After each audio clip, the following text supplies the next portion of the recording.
Hello students, good morning everyone. कैसे आप लोग सब? आज वंस अगेन रूल्स मतलब क्वेश्चन टैग का पार्ट 2 लेकर के आए हैं, ठीक है। और क्वेश्चन टैग का पार्ट 2 में आज हम लोग कल जो कुछ बेसिक डिस्कस किए थे क्वेश्चन टैग का और देखे थे कैसे बनता है, नहीं है, क्या है क्वेश्चन टैग, किसको कहते हैं, ये सारी चीज़ को हम लोग कल लास्ट क्लास में देखे थे, ठीक है। आज का जो है वो हम लोग देखेंगे rules to make question tags, यानी कि क्वेश्चन टैग जो बनाएंगे तो उसका नियम कौन कौन सा है, ठीक है। और वो सारे नियम को कितने भाग में बांटा गया वो सारी चीज़ को आज पार्ट 2 में देखेंगे, ठीक है। तो रूल्स जो है क्वेश्चन टैग बनाने का वो 4 पार्ट्स में डिवाइड है, ठीक है। 4 पार्ट में डिवाइड किया गया है, बांटा गया है। जो पहला है rules regarding to the subject. पहला है रिगार्डिंग टू द सब्जेक्ट, मतलब क्या होता है, वो सब्जेक्ट से संबंधित रहेगा वो, ठीक है। अगर दी कोई सेंटेंस को मेन क्लॉज का कोई सेंटेंस अगर दी यहाँ कुछ वो सेंटेंस मेन क्लॉज का सेंटेंस में अगर कुछ यहाँ सब्जेक्ट है तो क्वेश्चन टैग में क्या आएगा, सब्जेक्ट, ठीक है। पहला सब्जेक्ट से संबंधित है। दूसरा है rules regarding to the verb. अब वर्ब मतलब क्या, जैसे मान लेते हैं कि यहाँ था कि ही इज लगा हुआ है, ठीक है ना। अब यहाँ रहेगा ही रीड्स। अब बता यहाँ पे क्या है, यहाँ पे मेरा क्या ऑक्सिलरी वर्ब है, यहाँ पे क्या है रीड्स, मतलब ये मेरा मेन वर्ब है। तो ये वर्ब के साथ मेरे इधर ऑक्सिलरी वर्ब और क्वेश्चन टैग क्या आएगा, ये चीज को देखना, ठीक है। तीसरा है rules regarding to the negativity. ये तो छोटा है। नेगेटिविटी मतलब अगर मेन क्लॉज तुम्हारा नेगेटिव में है तो क्वेश्चन टैग क्या हो जाएगा, अफर्मेटिव में हो जाएगा। और अगर यदि ये अफर्मेटिव में है तो क्वेश्चन टैग क्या हो जाएगा, नेगेटिव में हो जाएगा। बस इतना, इसका यही काम है, ठीक है। और 4 है rules regarding to the weak verb form, यानी कि वर्ब फॉर्म का जो वीक, जो हम लोग शायद अभी इसके पहले में जो देखे थे कि ऑब्जेक्टिव वर्ब के साथ नोट लगा करके जो उसका ब्रीफ मतलब लिखे थे, मतलब शॉर्ट फॉर्म जो लिखे थे, वही इसका है। हमको लगता है कि 4th में रूल पढ़ने की जरूरत नहीं होगा उस समय, क्योंकि ये तो ऑलरेडी पहले लिखा दिए, ठीक है। तो ये था कुछ 4 रूल्स है। और 4 रूल्स में अभी हम लोग सभी को 1 बाय 1 देखेंगे, किसके साथ कौन सा सब्जेक्ट के साथ क्या होता है। तो सबसे पहले हम लोग स्टार्ट करेंगे आज पहला rules regarding to the subject. और अभी हम क्या करते हैं, ये तीनों को मिटा देते हैं। हेडलाइन देना है पहला नंबर, ठीक है। पहला नंबर हेडलाइन देना है rules regarding to the subject. Subject से संबंधित जो है वो हम लोग अभी देखेंगे, ठीक है। तो पहला का कुछ ये नंबर 2 या कुछ भी देना है, हम लोग इसको लिखेंगे, ठीक है। अभी हम यहाँ एक रूल देखें, rules regarding to the subject का रूल नंबर ये, इसका बहुत सारा है, ठीक है। तो अभी पहला नंबर देख रहे हैं, क्या लिखा हुआ है, इफ एनी पर्सनल प्रोनाउन। अच्छा, अब यहाँ एक नया वर्ड आया पर्सनल प्रोनाउन। पर्सनल प्रोनाउन पता है क्या है, वही है ना, ये I, we, you, they, he, she, it, this is called personal pronoun ना, इसी को ना कहते हैं। Personal pronoun is the subject of a main clause. Main clause मतलब क्लॉज जैसे 2 सेंटेंस होता है, 2-3 मिलकर के सेंटेंस में होता है, उसमें से पहला सेंटेंस जो मेन क्लॉज रहता है उसका जो सब्जेक्ट, यानी कि सेंटेंस का जो सब्जेक्ट है, अगर जो कोई पर्सनल प्रोनाउन है, जैसे I, we, you, they, he, she, it, अगर ये सब कुछ सब्जेक्ट है, इट नहीं मतलब उसको देखेंगे बाद में, देन सेम प्रोनाउन मतलब वही प्रोनाउन, जैसे यहाँ पे मान लेते हैं हम लिखे हैं आई, ठीक है, ये सब्जेक्ट है इसका, तो सेम प्रोनाउन क्या होता है, will be the subject of a question tag, यानी कि क्वेश्चन टैग का जो सब्जेक्ट होता है वो सेम प्रोनाउन होता है। जैसे एक हम एग्जांपल में लिखे आई वाज रेडी, क्या लिखा, आई वाज रेडी, यहाँ कॉमा, यहाँ स्पेस, यहाँ क्वेश्चन मार्क। तो क्या कह रहा है कि अगर पर्सनल प्रोनाउन कोई सब्जेक्ट है तो पर्सनल प्रोनाउन सब्जेक्ट है तो ये सब्जेक्ट वही हो जाएगा। और कह रहा है कि यानी कि क्वेश्चन टैग का सब्जेक्ट वही हो जाएगा, यानी कि यहाँ पे आई का आई हो जाएगा, और यहाँ पे क्या वाज, ये अफर्मेटिव इधर क्या चल जाएगा, नेगेटिव हो जाएगा, यानी हो जाएगा क्या, वाजंट आई, ठीक है। दूसरा वर लेट, क्या है, दे वर लेट, मतलब वे लोग लेट थे, तो इसका क्या जाएगा, वांट हो जाएगा। और दे सब्जेक्ट इधर प्रोनाउन है तो क्या जाएगा, दे का दे हो जाएगा, ठीक है। एक और लिखते हैं, जैसे मान लेते हैं यू आर अ स्टूडेंट, ठीक है, तो इसमें क्या हो जाएगा, आंट हो जाएगा, और सब्जेक्ट क्या इधर यू है तो वही इधर क्या हो जाएगा, यू हो जाएगा, ठीक है। तो rules regarding to the subject, यानी कि सब्जेक्ट से संबंधित अभी हम लोग रूल 1 देखें, अब इसका ये देखें, बी सी अभी और लिखते हैं, ठीक है। तो अभी हम लोग देखेंगे इसका roll number B.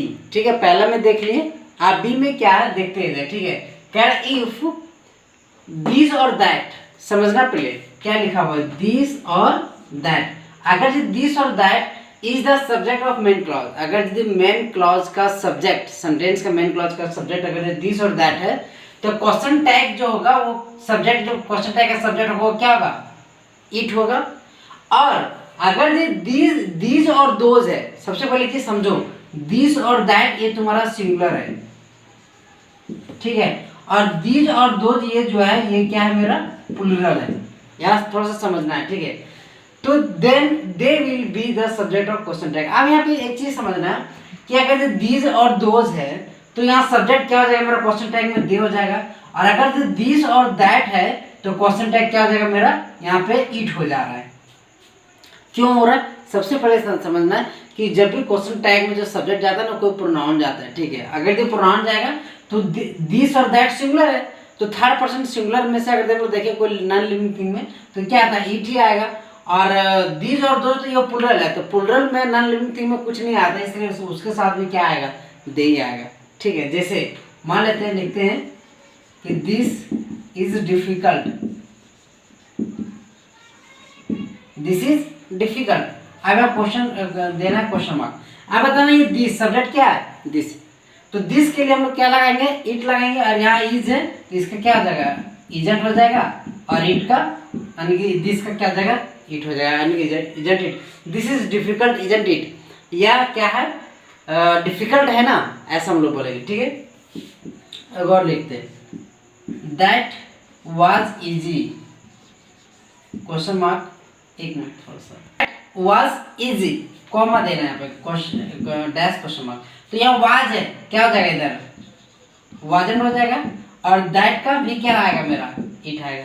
Same question लिखते हैं और they sorry this are for sale, sale मतलब वे लोग सब बेचने के लिए। ठीक है, तो यहाँ आ रहा है, क्या क्या हो जाएगा, आर्ट हो जाएगा, और दिस का क्या हो जाएगा, वर्ब में सब्जेक्ट में आ जाएगा, तो यहाँ हो जाएगा दे। आज मार्कर अच्छे से ले रहे, ठीक है, क्या हो जाएगा, दे हो जाएगा। तो इसी तरह से दोज भी रहेगा तब यहाँ क्या आएगा, दो आएगा। तो मतलब अगर समझ आएगा, दिस और दैट रहा अगर सब्जेक्ट के रूप में, तो क्वेश्चन टैग बनाएंगे तो उधर उसका सब्जेक्ट क्या आ जाएगा, इट हो जाएगा क्वेश्चन टैग का।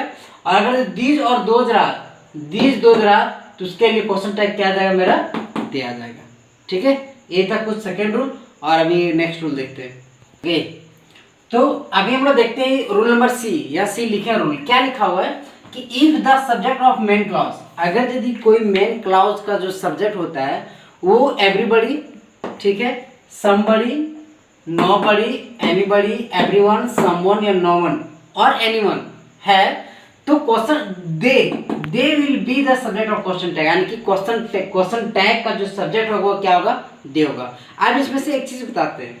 ठीक है, इसमें एक है समझना है, एवरीबडी, समबडी, वो दोनों जो है ना वो अफर्मेटिव में है, लेकिन नोबडी जो है ये तुम्हारा क्या नेगेटिव में है। एनीबडी अफर्मेटिव में, अफर्मेटिव में, अफर्मेटिव में, ये नो वन और नो वन ये नेगेटिव में है। एनीवन जो है वो भी क्या है, अफर्मेटिव है। तो ये जो है नोबडी और नो वन ये दोनों क्या है, नेगेटिव सेंटेंस है। तो नेगेटिव सेंटेंस इसका मतलब क्या, वो सेंटेंस को मेन क्लॉज को नेगेटिव बना देता है। तो जो नेगेटिव रहेगा तो हम रूल्स बताए थे, हालांकि रूल नंबर इसका सेकेंड या थर्ड में है, rules regarding to the negativity में, उसको हम पढ़ेंगे। तो अगर इधर नेगेटिव रहता है तो उधर क्या हो जाता है, अफर्मेटिव होता है, इधर अफर्मेटिव रहता है तो उधर क्या हो जाता है, नेगेटिव होता है। तो यहाँ पे थोड़ा सा समझना है, क्या लिखा हुआ, एवरीवन कांट बी क्लेवर, देखो यहाँ पे लिखा हुआ कांट, मतलब यहाँ देख रहे एवरीवन कांट बी क्लेवर, यहाँ कांट मतलब तुम्हारा ऑलरेडी नेगेटिव है, तो उधर जाएगा क्या होगा, अफर्मेटिव होगा, एंड यहाँ पे हो जाएगा मेरा कैन। और एवरीवन है तो सब्जेक्ट क्या होगा, दे, यानी कि यहाँ हो जाएगा मेरा कैन दे क्वेश्चन मार्क।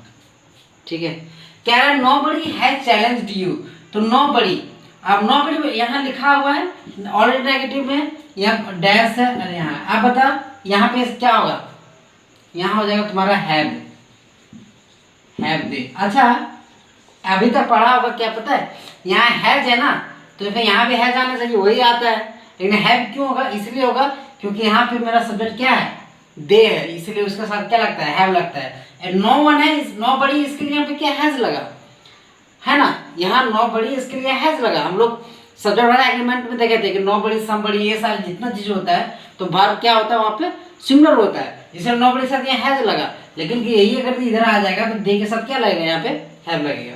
एक और है anyone can beat you, anyone ये अफर्मेटिव है, इधर क्या हो जाएगा, कैन के साथ कांट होगा, सब्जेक्ट क्या है, यानी कि एनीवन है तो इसके साथ सब्जेक्ट यहाँ क्या आ जाएगा मेरा, दे हो जाएगा, क्वेश्चन मार्क। ठीक है, तो कुछ ये रूल्स था। रूल नंबर सी का 3 हम लोग देखा, rules to make a question tag का, और पहला rules regarding to the subject का अभी 3 रूल देखे। अभी और सारा रूल्स है, नेक्स्ट वीडियो में हम लोग देखेंगे क्या होता है। प्रैक्टिस भी करते जाना है, समझते जाना है कहाँ किसके साथ क्या लगता है। ठीक है, तो आज के लिए इतना ही, बेस्ट ऑफ लक। फिर नेक्स्ट वीडियो में हम लोग नेक्स्ट चीज़ लेकर आएंगे। ठीक है, ओके बाय।